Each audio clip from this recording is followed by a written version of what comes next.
ପାରାସିଟାମଲର ସତ ନ୍ୟୁଜ୍ କଟା ପରବର୍ତ୍ତୀ ପ୍ରସଙ୍ଗ। ପାରାସିଟାମଲ ବିପଜ୍ଜନକ, ଗର୍ଭବତୀଙ୍କ ପାଇଁ ଖାସ୍ କରି ପାରାସିଟାମଲ ସେବନ ଅତ୍ୟନ୍ତ ହାନିକାରକ। ପାରାସିଟାମଲର ଅଟିଜିମ୍ ସହିତ ଲିଙ୍କ ରହିଛି। ଗର୍ଭବତୀମାନେ ପାରାସିଟାମଲ ସେବନ କରିବା ଦ୍ୱାରା ଗର୍ଭସ୍ଥ ଭ୍ରୂଣକୁ ଅଟିଜିମ୍ ହେବାର ଅଧିକ ଆଶଙ୍କା ରହିବା କଥା କୁହାଯାଏ। ବିଶ୍ୱରେ ଜ୍ୱର ଓ ଯନ୍ତ୍ରଣା ଉପଶମ ପାଇଁ ପାରାସିଟାମଲକୁ ବହୁମାତ୍ରାରେ ବିଶେଷ କରି ଗର୍ଭବତୀମାନେ ମଧ୍ୟ ସେବନ ନ କରିବା ପାଇଁ ପରାମର୍ଶ ଦିଆଯାଇଛି। ପାରାସିଟାମଲ ସେବନ ଗର୍ଭସ୍ଥ ଭ୍ରୂଣ ଉପରେ ନକାରାତ୍ମକ ପ୍ରଭାବ ପକାଇବା ସହ ଅଟିଜିମ୍ ଆଶଙ୍କା ବଢ଼ାଇଥାଏ। ଏନେଇ ୱାଶିଂଟନ୍ ପୋଷ୍ଟରେ ଗୋଟିଏ ରିପୋର୍ଟ ପ୍ରକାଶ ପାଇଥିବା ବେଳେ ରାଷ୍ଟ୍ରପତି ଡୋନାଲ୍ଡ ଟ୍ରମ୍ପ ମଧ୍ୟ ସତର୍କ କରାଇଛନ୍ତି। ଟ୍ରମ୍ପ କହିଛନ୍ତି ପାରାସିଟାମଲ ସେବନ ଅଟିଜିମ୍ ସହିତ ସମ୍ପର୍କିତ। ଟାଇଲେନଲ ସେବନ ସ୍ୱାସ୍ଥ୍ୟ ପାଇଁ ଆଦୌ ଭଲ ନୁହେଁ। ଏଥିପାଇଁ ଜରୁରୀ ନଥିଲେ ଗର୍ଭବତୀମାନେ ଟାଇଲେନଲ ସେବନ ନ କରିବା ଦରକାର। ଟ୍ରମ୍ପ କହିଛନ୍ତି, ମୁଁ ଡାକ୍ତର ନୁହେଁ, କିନ୍ତୁ ଏନେଇ ମୁଁ ମୋର ମତ ରଖିଛି। ଆମେରିକାର ସ୍ୱାସ୍ଥ୍ୟ ଓ ମାନବ ସେବା ସଚିବ ରବର୍ଟ ଏଫ୍ କେନେଡି ଜୁନିୟର ଏବଂ Center for Medicare and Medicaid Services administrator Mehmet ଓଜ୍ଙ୍କ ସହିତ ହ୍ୱାଇଟ୍ ହାଉସ୍ରେ ଅଟିଜିମ୍ ସ୍ପେକ୍ଟ୍ରମ୍ ଡିସଅର୍ଡର ASD ଉପରେ ନୂଆ ଫେଡେରାଲ ପଦକ୍ଷେପ ଘୋଷଣା କରିଥିଲେ। ଗର୍ଭାବସ୍ଥାରେ ଏସିଟୋମିନୋଫେନ୍ ଟାଇଲେନଲର ସକ୍ରିୟ ଉପାଦାନ ଏବଂ ଅଟିଜିମ୍ ବୃଦ୍ଧି ମଧ୍ୟରେ ସମ୍ଭାବ୍ୟ ସମ୍ପର୍କ ଉପରେ ଗବେଷଣା କରାଯାଇଥିଲା। ଆ ସହିତ ଲ୍ୟୁକୋଭରିନ୍ ଔଷଧକୁ ସମ୍ଭାବ୍ୟ ଚିକିତ୍ସା ଭାବେ ପ୍ରୋତ୍ସାହନ ଦିଆଯାଇଥିଲା। ଗର୍ଭବତୀଙ୍କୁ ଉଚ୍ଚ ଜ୍ୱର ବ୍ୟତୀତ ଏହି ଔଷଧ ସେବନ ନ କରିବା ପାଇଁ ପରାମର୍ଶ ଦିଆଯାଇଛି। ଆମେ ଆଲୋଚନା କରିବା ଆମ ସହିତ ବରିଷ୍ଠ ମାଇକ୍ରୋବାୟୋଲୋଜିଷ୍ଟ,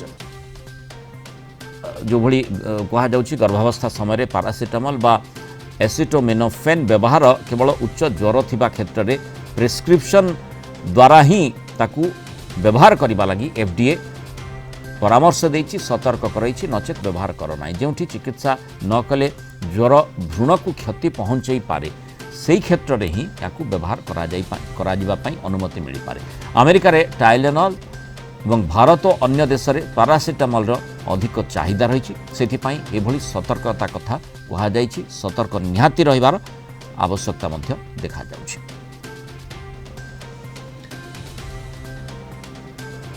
ତେଣୁ जो पारासिटामल कथा आम देखुचे आम जाचे जे पारासिटामल लिवर को प्रभावित करता जितेबाला आम अतिमात्रा ताकू सेवन करूँ किंतु ये गर्भवती कथा जहाँ कहुच्छी गर्भस्थ भ्रूण पर तार प्रभाव कथा रोचे ऑटिज्म डेवलप करें ये जितेबाला कहुच्छी ता पछरे विज्ञानटी कौन रही आम जाना आम सहित प्रोफेसर त्रिभुवन मोहन महापात्र जोड़ी वरिष्ठ माइक्रोबायोलॉजिस्ट। प्रोफेसर महापात्र स्वागत करिए आलोचना को। पारासिटामल आउ टाइलेनल तार भितर प्रभेदटी कौन एवं ऑटिज्म गर्भवती गर्भस्थ भ्रूण सहित तार संपर्क केमती रही? देखो टाइलेनल है एसिटामिनोफेन और पैरासिटामल प्राय सेया बट टाइलेनल व्यवहार यूएसए रे बहुत कथा कथा के लोक चुंगम भाया खाई दियंती। द्वितीय कथा हला कि ऑटिज्म तक आसवा आम देश एते एक्टिवली करा जाऊ नाही स्टडी गुड़ाक आम डिटेक्ट करूँ कारण लोक एत अवेयर नुहति पेरेंट्स से जानी पारत भावुं पिलाटा जिद्दी पाठ पढ़िया मन लगुनि एम सब कर दौरान दुष्ट होती तो से विषय स्टडी होनी से बड़ सिस्टमेटिक सेटा कोन पैरासिटामल जोगु होई थाई पारे नहीं तांकर गोटे स्टडी हेची आ बहुत बड़ बड़ स्टडी हेची आ भल यूनिवर्सिटी रु हेची माने ताको आमे मना भी करि परिबानी तो हार्वर्ड रु हेची येल रु हेची से पेपर सब म पढुथिली से को लिखिचंती जे मा एमिति टाइलेनल खाइले से ब्लेम करि नांती से कहते पेरेंटल रूट पेरेंटल माने इंट्रामस्कुलर नेले बा इंट्रावेनस नेले अच्छा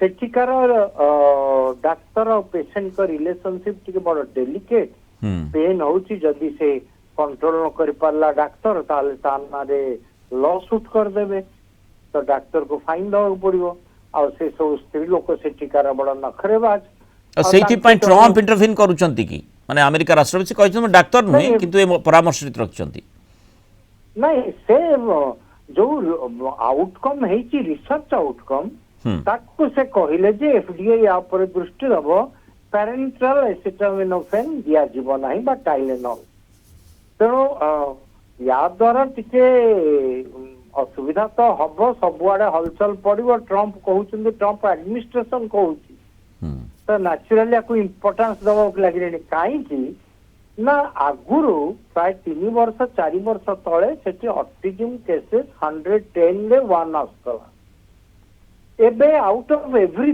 31 आसी देखो देश ये करिवो व्यस्त हो जे ऑटिज्म केसेस एते केमति बढ़ुची तेणु सेठु आशंका आसुची आशंका जितेबाला करा जाउची ताकू नहीं जितेबाला गवेषणा करा जाउची ता पछरे पारासिटामल गोटे कारण बोली मध्य जेहेतु चर्चा भितर को आसुची स्वाभाविक भाव में केवल प्रेस्क्रिप्शन क्षेत्र में ही ताकू व्यवहार करा जिबा पई परामर्श देउछंती ट्रंप। धन्यवाद प्रोफेसर महापात्र आलोचना पर मतामत रखिबार।